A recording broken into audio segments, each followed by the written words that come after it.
Hi friends, வணக்கம். Welcome to taste of அம்மா சமையல்.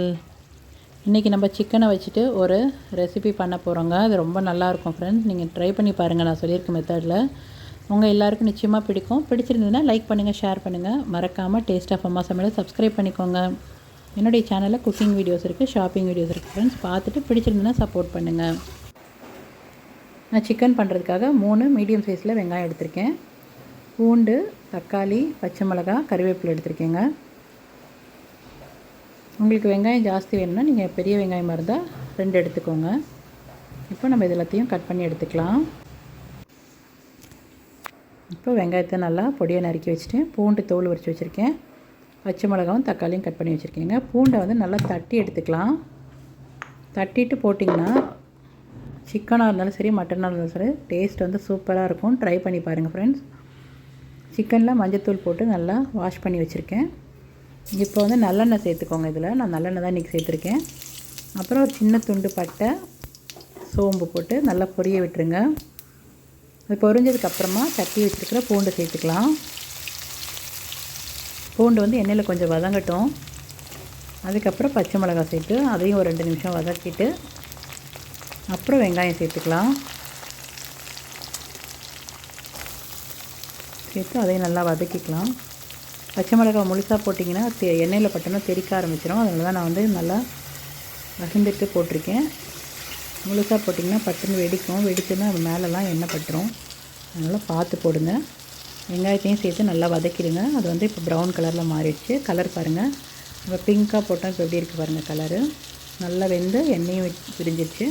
இப்போ தக்காளி சேர்த்துக்கலாம். தக்காளி சேர்த்துட்டு அதில் கொஞ்சம் உப்பு சேர்த்து நல்லா வதக்கிக்கலாங்க. நம்ம இது நல்லா வதங்குற வரைக்கும் கொஞ்சம் ஒரு 2 நிமிஷம் டைம் கொடுத்து அதுக்கப்புறமா தாங்க சிக்கனை சேர்க்கணும். இப்போவே சேர்த்துட்டிங்கன்னா டேஸ்ட் மாறிடும்.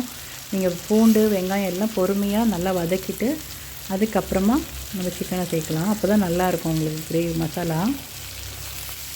அப்படியே நம்ம சேர்த்தோம்னா இந்த வெங்காய வாசனையெல்லாம் உங்களுக்கு நல்லா வதங்காமல் டேஸ்ட் வராது. நான் சொல்லியிருக்க மாதிரி ட்ரை பண்ணி பாருங்கள் ஃப்ரெண்ட்ஸ். ரொம்ப நல்லாயிருக்கும். இப்போ தக்காளி வதங்கிடுச்சு. நான் காரத்துக்கு மிளகாத்தூள் சேர்த்துக்கிறேன். பச்சை மிளகாய் வந்து ரொம்ப காரம் இருக்காது, பெரிய பச்சை மிளகாய், அதனால் காரம் இருக்காது. உங்களுக்கு நீங்கள் வந்து காரத்துக்கு ஏற்ற மாதிரி சேர்த்துக்கோங்க. நான் ஒரு 1.5 ஸ்பூன் சேர்த்துருக்கேன். சிக்கன் வந்து ஒரு 1/2 கிலோ. அதையும் நல்லா மஞ்சத்தூள் போட்டு கழுவி வச்சுருக்கேன். இப்போ அதை சேர்த்துக்கிறேன்.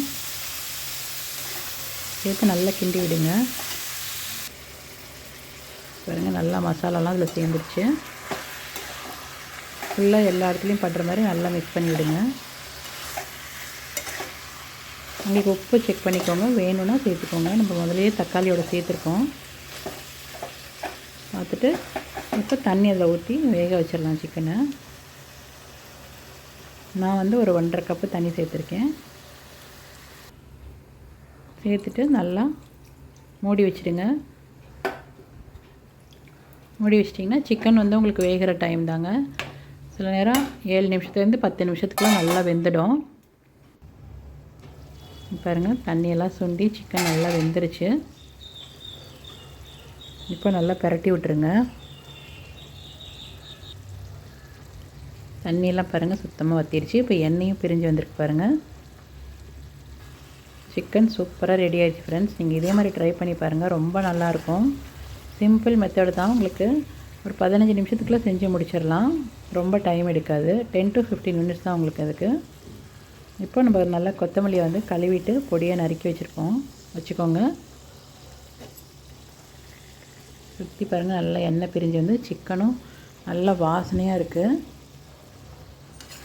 பூண்டெல்லாம் தட்டி போட்டு செஞ்சிங்கன்னா ரொம்ப நல்லாயிருக்கும். நீங்கள் ட்ரை பண்ணி பாருங்கள். இந்த கழுவிட்டு நல்லா பொடியாக நறுக்கி வச்சுருக்கேன். இந்த கொத்தமல்லி சேர்த்துக்கிறேன். இதில் நீங்கள் சப்பாத்தி, தோசை, இட்லிக்கு எதுக்கு வேணாலும் சூப்பராக இருக்கும் ஃப்ரெண்ட்ஸ். இந்த கிரேவியில் சாதத்தை போட்டு சாப்பிட்டிங்கனாலும் ரொம்ப நல்லாயிருக்கும். இந்த பாருங்கள், இந்த மசாலா இருக்கு இல்லையா, அதில் ரைஸ் போட்டு சாப்பிட்டோம்னாலும் சூப்பராக இருக்கும். ட்ரை பண்ணி பாருங்கள். உங்களுக்கு பிடிச்சிருந்துன்னா லைக் பண்ணுங்கள், ஷேர் பண்ணுங்கள். மறக்காமல் டேஸ்ட் ஆஃப் அம்மா சமையலை சப்ஸ்கிரைப் பண்ணிக்கோங்க ஃப்ரெண்ட்ஸ். அதில் அந்த நோட்டிஃபிகேஷன் பெல்லையும் கிளிக் பண்ணுங்கள். உங்களுக்கு பிடிச்சிருந்ததுன்னா என்னோடய சேனலுக்கு சப்போர்ட் பண்ணுங்கள். இதே மாதிரி ட்ரை பண்ணி பாருங்கள். சிக்கனும் டேஸ்ட்டாக இருக்கும், ரொம்ப நல்லாவும் இருக்கும். பார்த்துட்டு உங்களுக்கு பிடிச்சிருந்ததுன்னா என்னோடய சேனலுக்கு சப்போர்ட் பண்ணுங்கள். தேங்க்யூ.